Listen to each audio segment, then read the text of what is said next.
नमस्कार, देश की बात में हाजिर हैं। बीजेपी की राष्ट्रीय कार्यकारिणी की 2 दिन तक चली बैठक आज समाप्त हो गई। बीजेपी पार्टी अध्यक्ष जेपी नड्डा का कार्यकाल जून 2024 तक बढ़ा दिया गया है। गृह मंत्री अमित शाह ने इसका ऐलान करते हुए कहा कि नड्डा के कार्यकाल में बीजेपी ने महत्वपूर्ण चुनाव जीते और उत्तर पूर्व में पार्टी को मजबूती दिलाई। प्रधानमंत्री ने भी यहाँ पर 45 मिनट का अपना संबोधन दिया है। कई बातें प्रधानमंत्री ने कही होंगी, लेकिन तमाम जानकारियां सामने आनी बाकी हैं। गौरतलब है कि 9 राज्यों में चुनाव होने वाले हैं इस साल और अगले साल लोकसभा चुनाव है, तो अपने आप में बहुत महत्वपूर्ण ये बीजेपी की राष्ट्रीय कार्यकारिणी की बैठक रही है।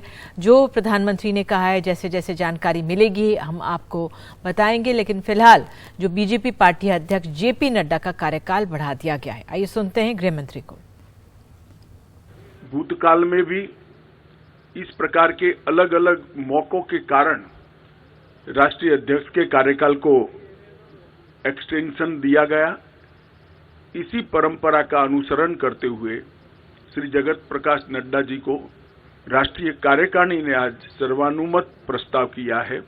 श्री राजनाथ सिंह जी ने इस प्रस्ताव को रखा और सभी भारतीय जनता पार्टी के सदस्यों ने इसको हर्ष ध्वनि के साथ सर्वानुमत से स्वीकार किया है कि जगत प्रकाश नड्डा जी को जून 2024 तक भारतीय जनता पार्टी के अध्यक्ष के रूप में इनके कार्यकाल को बढ़ोतरी की जाए। सबसे महत्वपूर्ण बात प्रधानमंत्री जी ने जो कही वो ये थी कि भारत के जीवन का सर्वोत्तम काल आ रहा है, हम सामने देख रहे हैं। ऐसे समय हम लोग मेहनत में पीछे न रहे, प्रयत्नों की पराकाष्ठा करें, अपने जीवन का क्षण क्षण और अपने शरीर का कण कण हम भारत की इस विकास गाथा में लगाए और भारत के इस सर्वोत्तम काल के साक्षी हम लोग बन सकते हैं। इस प्रकार की एक बहुत महत्वपूर्ण बात उन्होंने कही और साथ साथ ये भी कहा कि इस अमृत काल को कर्तव्य काल में परिवर्तित करें, तभी हम अपने देश को तेजी के साथ आगे ले जा सकते हैं। आदरणीय प्रधानमंत्री जी ने एक प्रकार से ये बताया कि भारतीय जनता पार्टी अब केवल राजनैतिक आंदोलन भर नहीं है, तो उसका रूपांतरण एक सामाजिक आंदोलन में हुआ है, जो समाज के सामाजिक आर्थिक परिवर्तन के लिए काम करने वाला, कार्य करने वाला उपकरण इस रूप से आज कार्य कर रही है और उसी अनुरूप हमारे कार्यकर्ताओं ने भी काम करना चाहिए। साथ ही में उन्होंने कुछ कार्यक्रम भी हम लोगों को विशेष रूप से करने को कहा, जिसमें भारतीय जनता पार्टी के मोर्चों के कार्यक्रम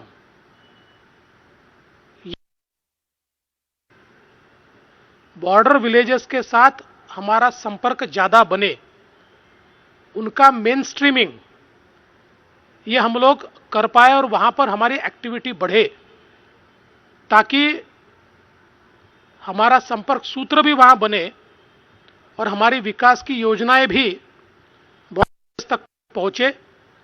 उसी प्रकार से आकांक्षी जिलों के विकास में भारतीय जनता पार्टी के कार्यकर्ताओं की भूमिका हो। जहां पर हम लोग अगर माल न्यूट्रिशन से लड़ाई कर रहे हैं, तो क्यों ना भारतीय जनता पार्टी के कार्यकर्ता भी अपने ओर से वहां पर कोई ना कोई ऐसा कार्य चलाए कि जहां से न्यूट्रिशन मिशन को एक मदद हो। आकांक्षी जिलों में जो कार्य चल रहे हैं वो कार्य गति से हो, इस पर हम लोग ध्यान दें। उसमें कहीं कहीं गड़बड़ नहीं हो रही है, इसकी ओर हम ध्यान दें। ये बात भी उन्होंने हम सभी को बताई है।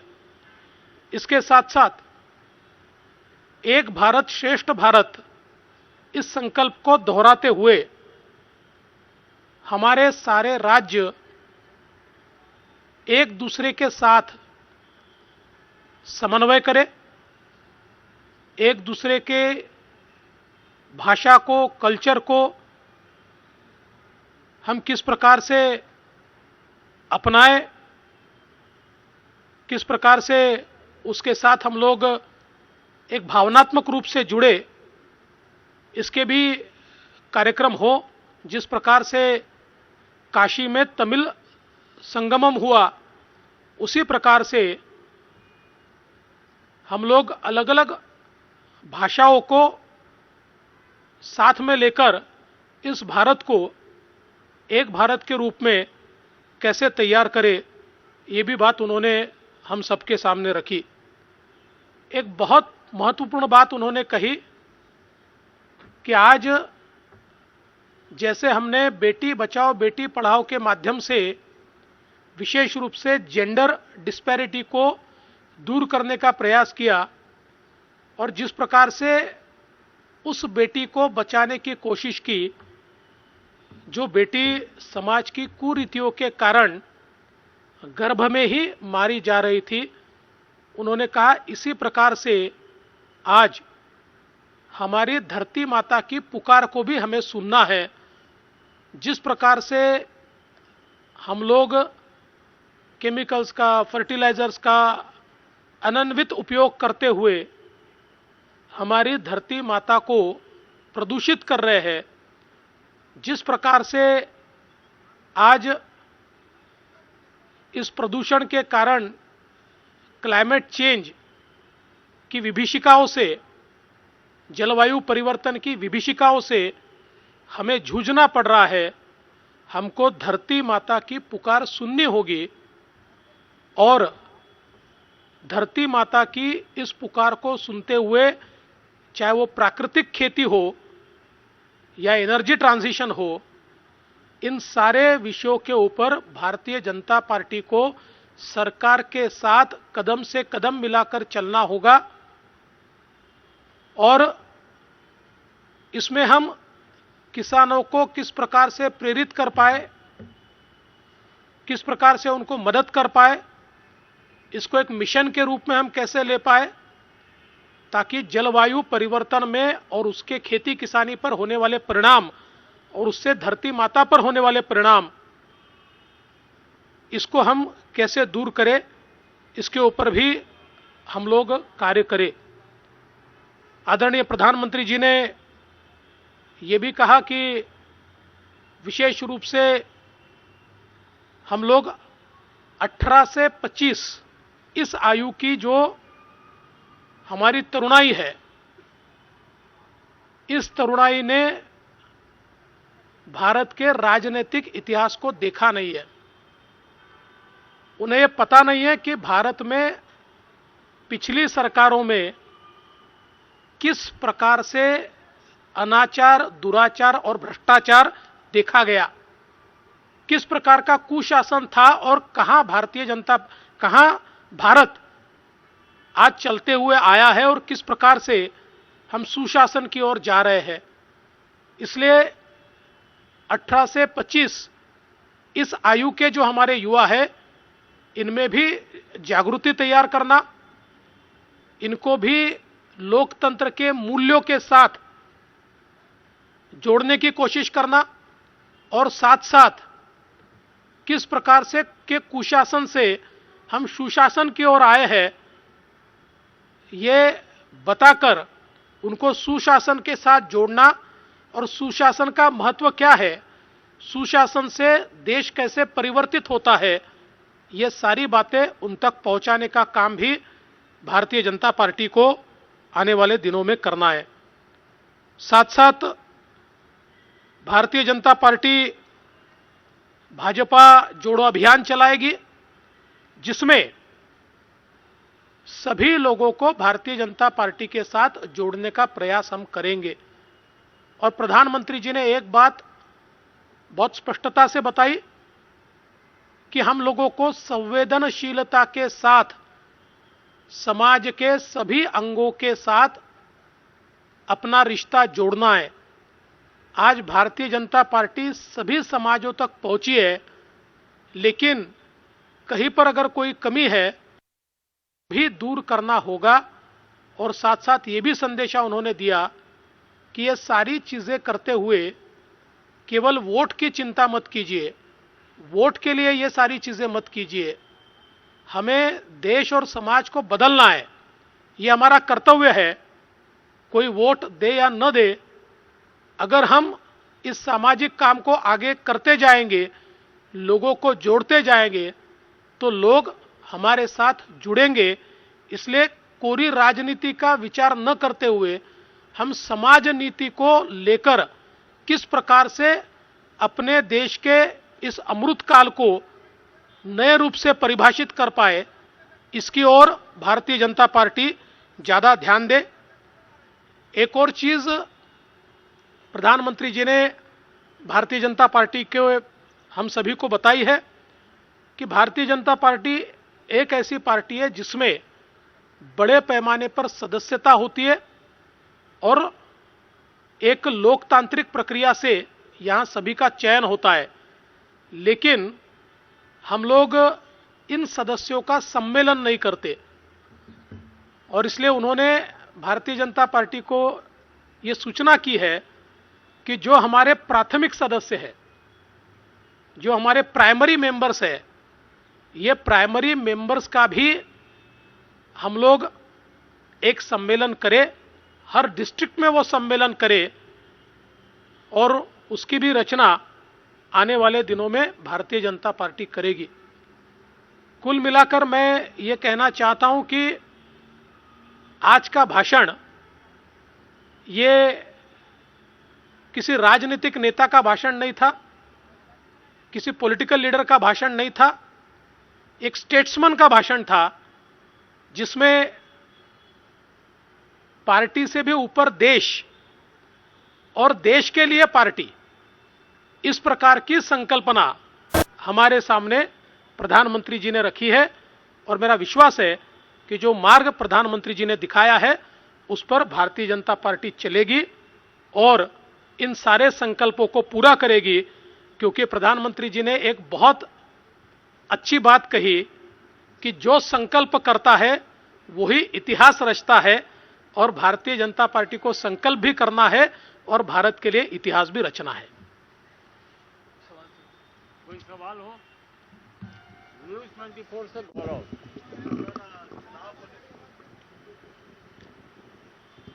सर, लगभग 1 घंटे का जैसा कि आपने बताया उनका भाषण था। 9 राज्यों में चुनाव है, फिर अगले साल फाइनल है। इसको लेकर कुछ उन्होंने कहा चुनाव की तैयारियों में जुड़ने के लिए? देखिए, सब लोगों को यही लगता था कि चूंकि सामने चुनाव है तो यह भाषण चुनाव का होगा, इसलिए मैंने स्पष्ट रूप से कहा यह राजनेता का भाषण नहीं था, यह स्टेट्समैन का भाषण था। और इसलिए चुनाव को लेकर कोई बहुत बड़ी बात उन्होंने अपने भाषण में नहीं कही। हाँ, यह जरूर कहा कि भारतीय जनता पार्टी को मजबूत कीजिए और हर जगह पर भारतीय जनता पार्टी पहुंचे, यह प्रयास कीजिए। विकास चंद्रा, न्यूज नेशन, बोलिए। कार्यकारिणी की बैठक हुई।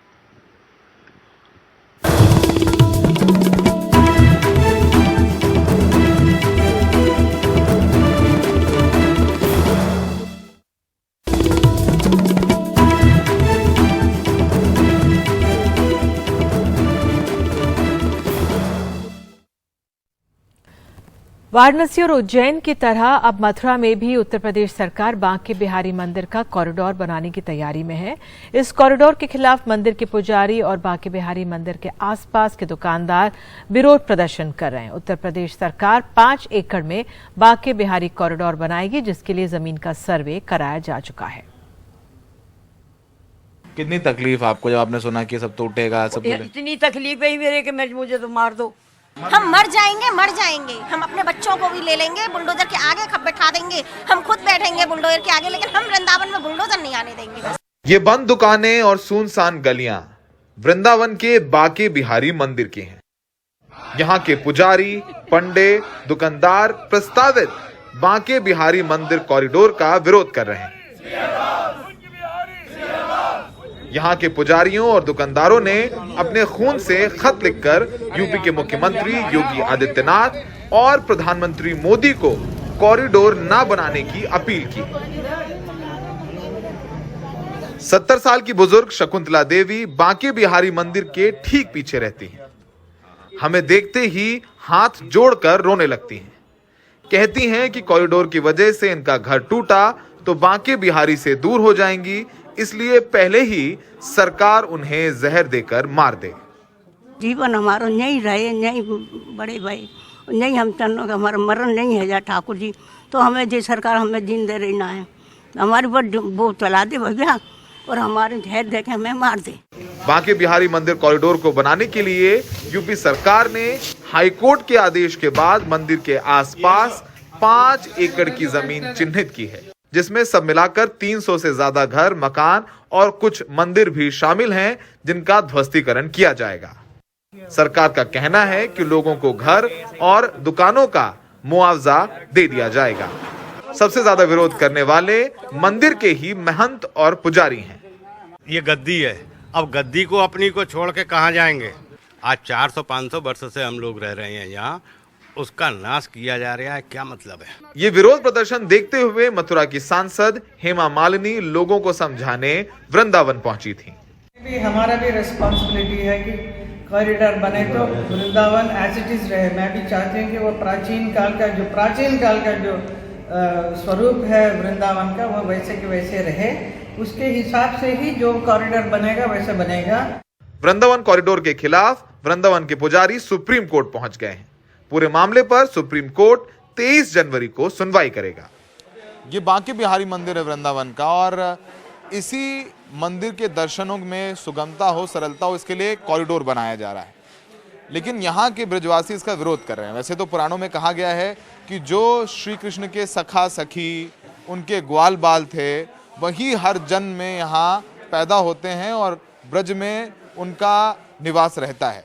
तो वही ब्रजवासी इसका विरोध कर रहे हैं। तो सरकार के सामने चुनौती है कि ब्रजवासियों को भी संतुष्ट करना है, कॉरिडोर भी बनाना है, क्योंकि यहाँ के लोगों का कहना है कि मुआवजे की बात नहीं है, बात उनकी आस्था की है, क्योंकि इन्हीं गलियों से, इन्हीं चबूतरों पर श्री कृष्ण कभी खेला करते थे और पैसे मिले भी तो क्या मिले जब भगवान से ही दूर हो गए। सहयोगी जेवियर थॉमस और सौरभ गौतम के साथ वृंदावन से सौरभ शुक्ला, एनडीटीवी इंडिया। भारत जोड़ो यात्रा 2 दिन बाद पंजाब से जम्मू कश्मीर पहुंचने वाली है। यात्रा को लेकर पंजाब भी अलर्ट पर है, लेकिन बावजूद इसके एक शख्स सुरक्षा घेरा तोड़कर राहुल गांधी तक पहुंचने में कामयाब रहा। हालांकि कांग्रेस का कहना है कि यह सिक्योरिटी ब्रीच नहीं है। क्या कांग्रेस नेता राहुल गांधी की सुरक्षा में पंजाब पुलिस और सीआरपीएफ ने लापरवाही बरती? क्या सुरक्षा में चूक के कारण ये शख्स राहुल गांधी का सुरक्षा घेरा तोड़ने में कामयाब हुआ? वैसे खुद राहुल गांधी चूक नहीं मानते, बल्कि दलील दे रहे हैं कि ये भारत जोड़ो का उत्साह है और लोगों का प्रेम है। मैंने उस शख्स को देखा जिसने मुझे गले लगाया। आप ना जाने क्यों इसे सुरक्षा में चूक कह रहे हैं। ये लोगों का उत्साह है और ये सब होता रहता है यात्राओं के दौरान। इस वीडियो में देखिए ये शख्स कैसे राहुल गांधी की ओर दौड़ा और पंजाब कांग्रेस चीफ अमरिंदर सिंह राजा ने उन्हें खींचा। इसके बाद सुरक्षाकर्मी हरकत में आए। वैसे पंजाब पुलिस भी कांग्रेस से इस बात पर रजामंद है। जो जिस तरीके से उसने हग किया राहुल जी को, आके गले लगा, दैट वाज नॉट एक्सपेक्टेड। उसका इंडिविजुअल का जो रिएक्शन है, जितनी देर तक वो इंडिविजुअल में आइडेंटिफाई नहीं करता, उतनी देर I will not be able to confirm that it was 100% security breach. सुरक्षा की जितनी जरूरतें हैं उनके मुताबिक हर जिला के लेवल पे, रेंज के लेवल के ऊपर कार्रवाई की जा रही है और हम लोग जो भी इनके लिए सिक्योरिटी के इंतजामात हैं उनको मुकम्मल तौर पे करेंगे। स्पेसिफिक इनपुट है इस यात्रा को लेकर कि कोई थ्रेट हो सकती है? नहीं, इस तरह का कोई इनपुट नहीं है। ये किस्सा तब हुआ जब कांग्रेस खुद ने केंद्रीय गृह मंत्रालय को चिट्ठी लिखकर राहुल गांधी की सुरक्षा का मुद्दा उठाया था। जम्मू कश्मीर में राहुल गांधी को 10 दिन रहना है। सूत्रों के मुताबिक सुरक्षा एजेंसियां चाहती हैं कि वो कम पैदल चलें और कम लोगों के साथ चलें। भारत जोड़ो यात्रा को लेकर कॉम्प्रिहेंसिव रिव्यू सिक्योरिटी एजेंसीज जो हैं वो कर रही हैं। साथ में इस बात के ऊपर भी चर्चा हो रही है कि ये यात्रा रात को कहां पर रुकेगी। लेकिन ये बात तय है कि जनवरी 19 से जनवरी 30 तक जब ये यात्रा जम्मू कश्मीर का दौरा करेगी तब सिक्योरिटी एजेंसी अपने हाईएस्ट अलर्ट पर रहेंगी। नई दिल्ली से नीता शर्मा, एनडीटीवी इंडिया के लिए।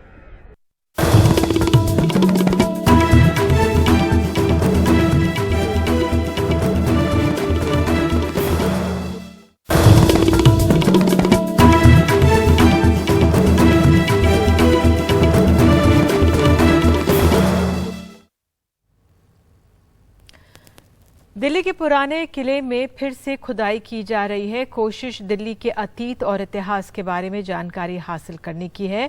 किंवदंती है कि ये पांडवों का भी महल था। एएसआई देख रही है कि इसके भी कुछ प्रमाण मिलते हैं या नहीं।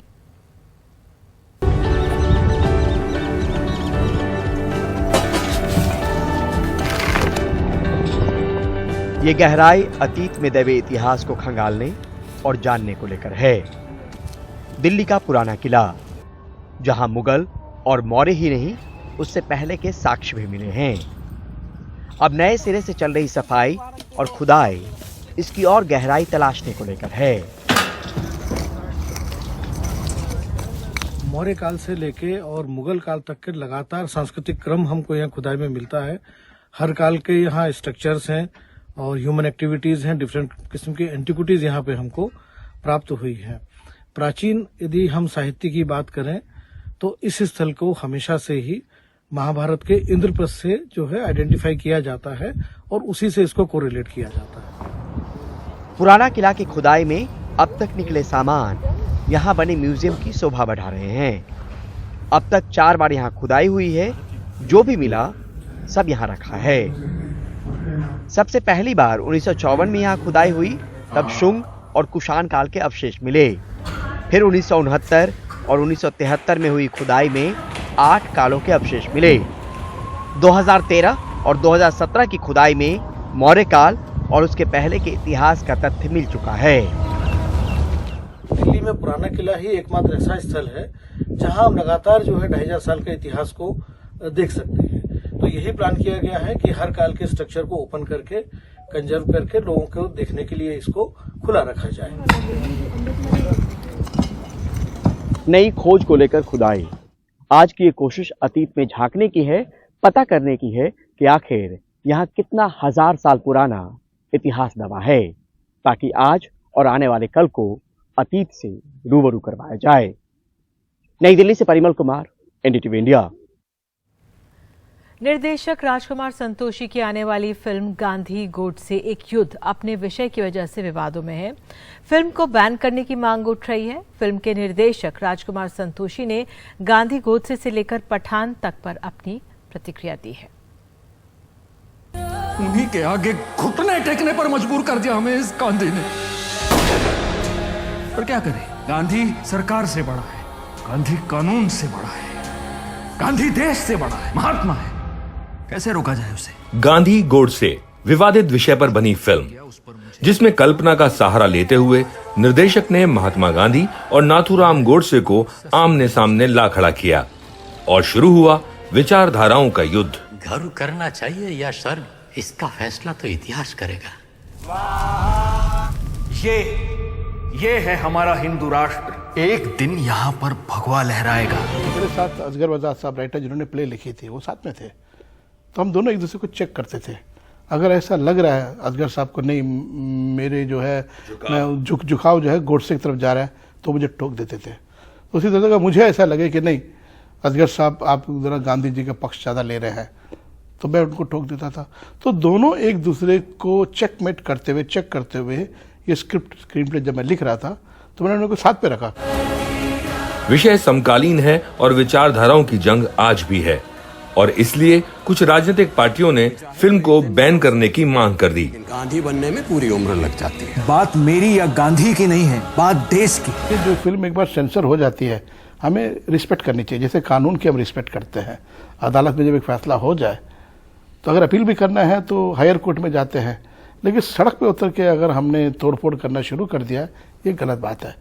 अभी मैंने सुना कि भोपाल में कुछ लोगों ने प्रोटेस्ट की है कि बोलते हैं कि भाई गांधी जी के बारे में गलत दिखाया है, वो गांधी जी को फॉलो करने वाले लोग हैं, गांधी जी को आदर्श मानते हैं। वो लोग ज़मीन पे उतर आए, रोड पे उतर आए, आग वाग लगा दिया, पुतले को जला दिया और धमकी दिया है थिएटर को आग लगा देंगे। इससे साफ पता चलता है कि वो गांधी जी को जानते नहीं है। बॉलीवुड फिल्मों के बैन और बॉयकॉट का मुद्दा पिछले पूरे साल छाया रहा और इस साल इसकी लपेट में आ रही है शाहरुख खान की फिल्म पठान। फिल्म के एक गाने को लेकर विरोध हुआ, जिसके बाद सेंसर बोर्ड ने फिल्म के कुछ दृश्यों और गानों के कुछ हिस्सों में बदलाव करने की बात कही।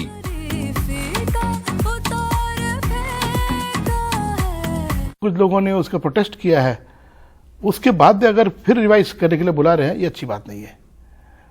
जो भी आपने डिसीजन दे दिया भैया, इसका मतलब यह है कि आपके हाथ में कोई पावर नहीं है, आपका नॉलेज आपको श्योर नहीं है, आप कि लोग फैसला करेंगे, लोग डिसाइड करेंगे। तो कल तो कानून के साथ भी होगा। अगर कानून किसी को मुजरिम करार देती है, लोग बोलते नहीं मुजरिम नहीं है, प्रोटेस्ट किया, जज ने बोला बाबा दोबारा लाओ भाई केस, फिर मैं देखता हूँ, हाँ अभी ये जो है कसूरवार है। ये तरीका नहीं है। गांधी गोडसे एक युद्ध 26 जनवरी को रिलीज हो रही है, जिसमें गांधी की भूमिका में है दीपक अंतानी, जिन्होंने पर्दे पर 100 से ज्यादा बार गांधी या उनसे जुड़े किरदार निभाए हैं, और गोडसे के किरदार में है चिन्मय मंडलेकर, जिन्होंने द कश्मीर फाइल्स में यासीन मलिक का किरदार निभाया था। गांधी गोडसे और पठान एक दिन के अंतराल में रिलीज हो रही हैं और दोनों ही विरोध का सामना कर रही हैं।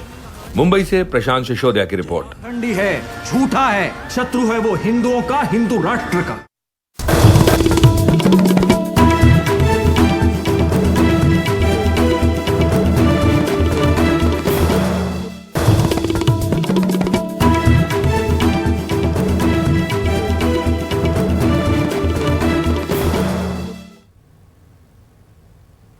देश की बातें अब बात करते हैं हैदराबाद की। हैदराबाद के 8वें और आखिरी निजाम मुकर्रम जाज शाह का निधन हो गया है।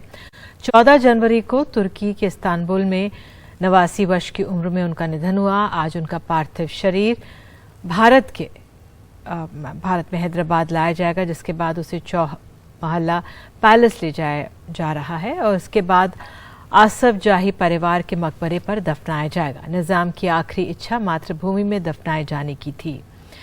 1933 में जन्मे शाह मुकर्रम तुर्की चले गए थे और वहीं रह रहे थे। निजाम खानदान की रईसी के किस्से मशहूर रहे, लेकिन जब उनका निधन हुआ तब वो सिर्फ 2 कमरे के फ्लैट में रह रहे थे। और अब आपको सीधे लिए चलते हैं मध्य प्रदेश। वहां की बात, मध्य प्रदेश वन विभाग ने छत्तीसगढ़ से लगे इलाके में जंगली हाथियों को रोकने के लिए मधुमक्खियों की फौज खड़ी करने की रणनीति तैयार की है।